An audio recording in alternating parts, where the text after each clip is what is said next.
रजब भट्ट से सुलह के बावजूद ईमान आखिर घर वापस क्यों नहीं आ रही है?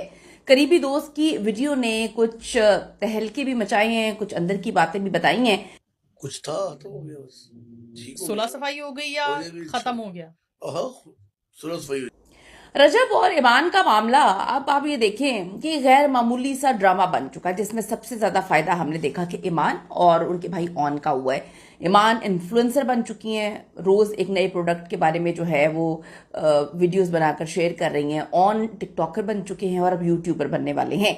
एक तरफ सुलह की कोशिश चल रही है, अलामा आसिफ रज़ा अलवी साहब मैदान में हैं, उम्मीद पैदा हो गई कि दोनों एक हो जाएंगे। दूसरी तरफ अचानक लड़ाई फिर से भड़क उठती है, सूरत हाल अजीब हो जाती है। एकदम से ऑन आके कहता है कि मैं अपने ऊपर लगाए गए एलिगेशंस का जवाब दूंगा। फिर एकदम से ईमान जो है वो भाई की दलीलें देना शुरू कर देती हैं, उसके सबूत देना शुरू कर देती हैं। इन हालात में रजब भट्ट के करीबी साथी मलिक जमान साहब, जो बहुत क्लोज हैं फैमिली के और एक अच्छे इंसान भी मालूम होते हैं, उनकी वीडियो सामने आ रही हैं। मुख्तलिफ पॉडकास्ट में इंटरव्यूज वगैरह वो दे रहे हैं, जिसमें वो मुख्तलिफ पॉडकास्ट में लड़ाई खत्म होने और सुलह के दावे कर रहे हैं।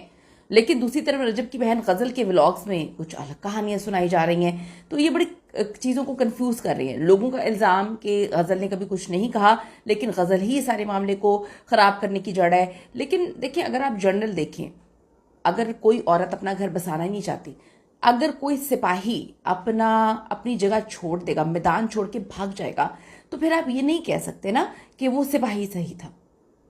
आप अपना घर छोड़कर अगर आप अपनी वालदा के घर बैठी रहेंगी और आप अपने मियाँ के बुरे वक्त में भी वो जो है अपनी वालदा के घर से मेहमानों की तरह आएंगी, तो फिर तो घर नहीं बस रहा है। अब आप ये देखें, मलिक जमान साहब जो हैं वो तो बार बार कह रहे हैं, उनका कहना है कि तलाक की बातें छोड़े, वो पुरानी खबर है, इंशाल्लाह ताला सुलह ही सुलह है। मलिक जमान ने साफ साफ कह दिया है कि कोई तलाक का नोटिस नहीं, सब कुछ छोड़ दें। अलामा साहब का क्रेडिट है, उन्हीं ने सुलह करवाई है, उन्हीं का ये क्रेडिट है। जहां एक तरफ रजब भट्ट कुछ बोल रहे हैं, आगे बढ़ने की बातें कर रहे हैं, बता रहे हैं कि दिल में बोझ रख के इंसान रिश्ते नहीं निभा सकता, वहीं पर ईमान फातिमा खुद को रेलिवेंट रखने के लिए काफ़ी पॉजिटिव सिग्नल्स भी दे रही हैं। समझ नहीं आती कि वो पॉजिटिव सिग्नल्स रजब के लिए दे रही हैं, वो क्या बताने की कोशिश कर रही हैं। लेकिन देखा इस टाइम वो फुल टाइम इन्फ्लुएंसर बनी हुई हैं। ये सोचने की उनको ज़रूरत है कि ये सिर्फ और सिर्फ जो है रजब के नाम का इस्तेमाल है, ऑन की ज़िंदगी में भी और ईमान की ज़िंदगी में भी। आप यहाँ पे ये देखें कि आपको अगर कुछ करना है तो आपको अपनी अचीवमेंट्स के बलबूते पे करना होगा। इस तरह से नहीं होता कि आप अपने शोहर को गंदा करके, इनडायरेक्टली भाई से गंदा करवा के, उसका नाम इस्तेमाल करके सिंपैथी के तौर पे जो है आप लोगों की जो है फॉलोअर्स भी इकट्ठे कर रहे हो, या